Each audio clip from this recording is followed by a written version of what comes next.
How come you're awake? Can't fall asleep? You're tossing about. Of course I can't sleep.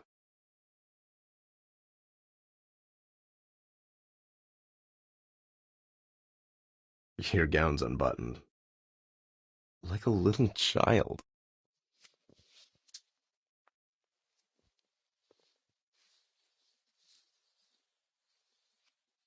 Don't move.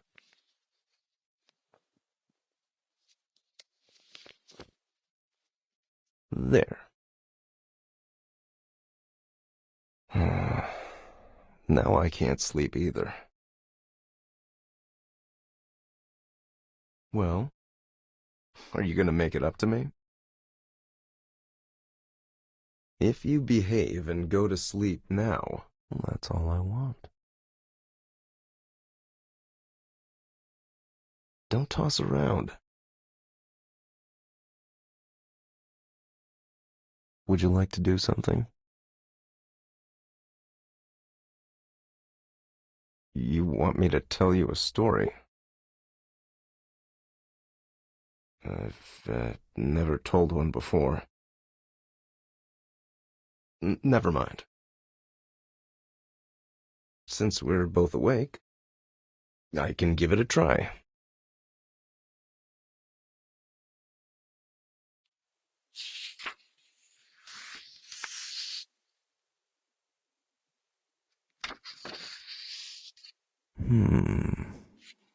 What story would you like to hear?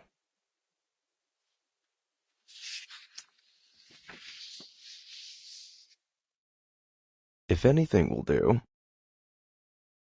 then let's start with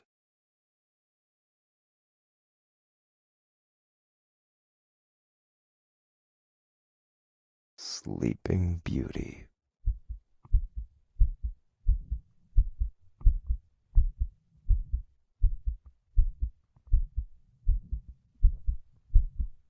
Why are you laughing?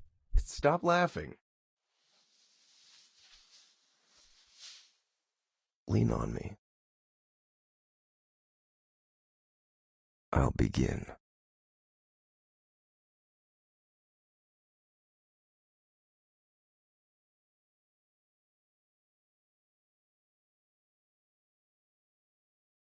Once upon a time, there lived a king and queen who didn't have any children. They were very sad and very distressed. One day, when the queen was walking along the river, a little fish popped its head out of the water and said to her, "Your wish shall be fulfilled. You shall give birth to a daughter soon." After some time, that little fish's words came true. The queen had a very beautiful baby girl. The king was so happy that he decided to hold a grand feast. He invited his family, friends, and foreign guests. In addition, he also invited almost all the witches and allowed them to bestow good wishes upon his daughter.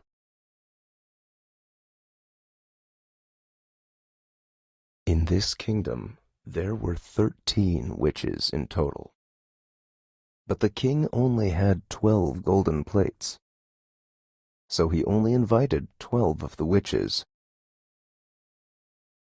and left one out.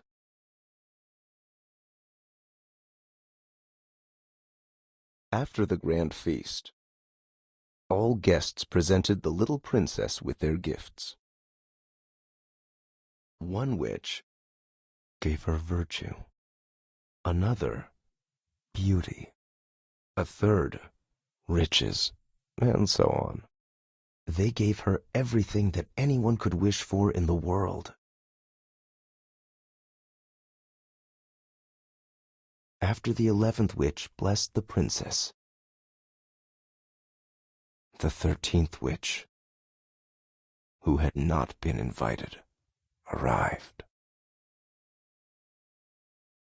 Feeling outraged about not receiving an invitation, she wanted to take revenge on the king by bestowing a wicked curse upon the princess. So, she called out in a loud voice, "When the princess is 15 years old, she shall prick herself with a spindle and fall down dead." The guests were all horrified. But just then, the 12th witch, who had not yet bestowed her wish, stepped forward and said, "The wicked curse indeed shall be fulfilled, but the princess will survive. She shall not die, but instead shall fall into a deep sleep that will last 100 years.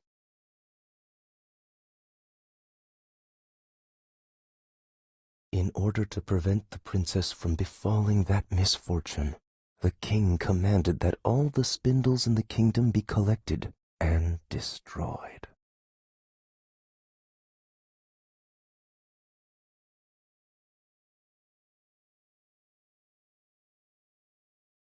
Huh? What is it? Are you uncomfortable?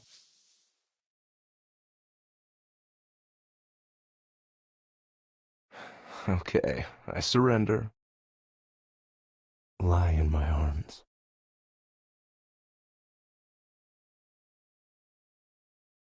Don't toss around. If you still want to listen.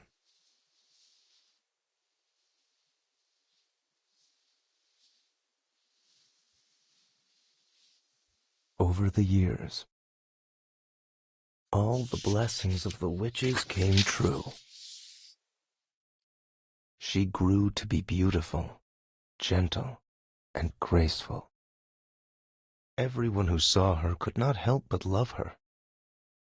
On her 15th birthday, the king and queen went out and left the princess alone.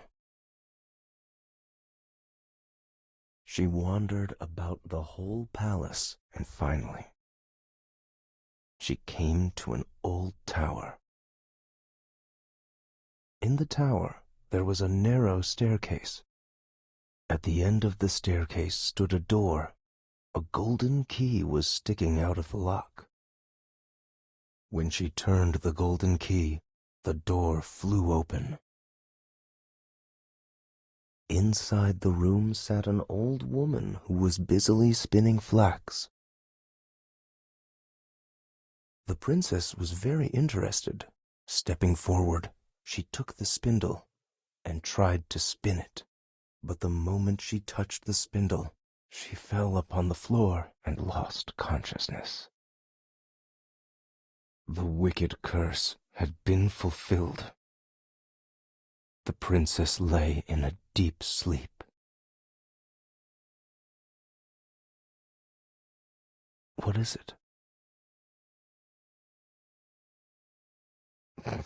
Dummy. You asked me to tell you a story. Well, shall we go on?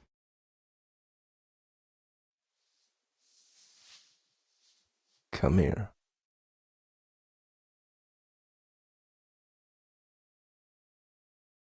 Just then, the king and queen returned. Upon walking into the hall, they fell asleep too. The horses in the stable, the dogs in the yard, and the doves on the roof also fell asleep. Even the fire in the hearth died out. Everything stood still in a deep sleep.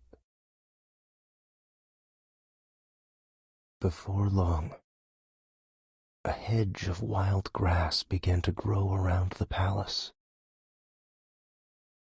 Year after year, it grew higher and higher, thicker and thicker, until at last, nothing of the palace could be seen, not even the roof.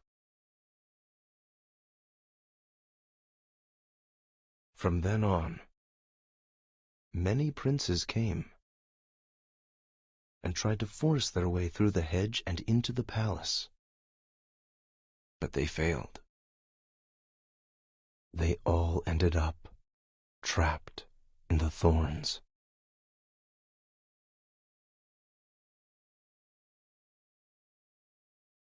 Many years had passed, until one day another prince came to the country and heard about the tale. He had heard that there was once a beautiful palace, and that in the palace lived a beautiful princess who had been trapped in a deep sleep along with everyone else in the palace. He'd also heard that many princes had come in search of the palace and tried to make their way through the hedge, but they all failed. He was in awe of the tale of this beautiful princess, and although others had tried to persuade him to give up, the brave prince still insisted on going through the hedge. On the day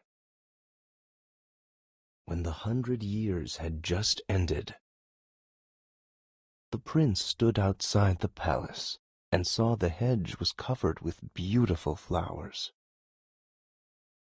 He walked through the hedge easily as the shrubs made way for him. However, the shrubs secretly closed behind him. Finally, he arrived at the palace. In the courtyard, the prince saw the dogs lying asleep on the ground, the horses asleep in the stable, and the doves asleep on the roof with their heads tucked under their wings. He continued forward. All was so still that he could even hear his own breathing. At last, he reached the ancient tower and opened the door into the little room where the princess was. She lay sound asleep, looking so beautiful that he could not take his wide eyes off of her. As he looked at her, he could not help but bend down and kiss her. The kiss woke the princess up. She opened her eyes and stared at the prince affectionately. Then the prince took her into his arms and walked out of the tower. At that moment, the king and queen woke up too. So did everyone in the palace. They looked at each other with curious eyes, as if they didn't understand what had happened. The horses stood up and began swaying. The dogs jumped joyfully. The doves raised their heads, looked around, flapped their wings, and flew to the field. Everything was back to normal.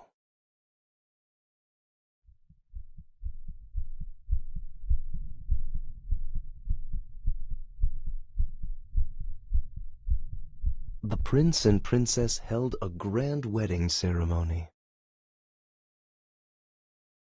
and they lived happily together for the rest of their lives. Huh? How do I feel about it?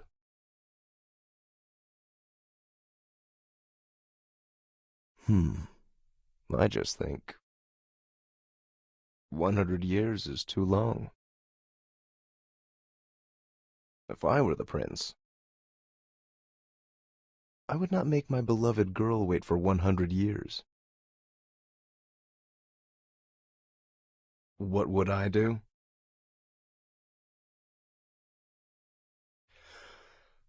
I would go to her immediately.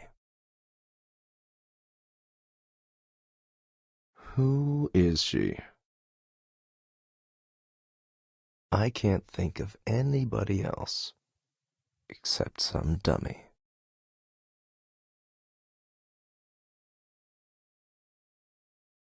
Are you sleepy?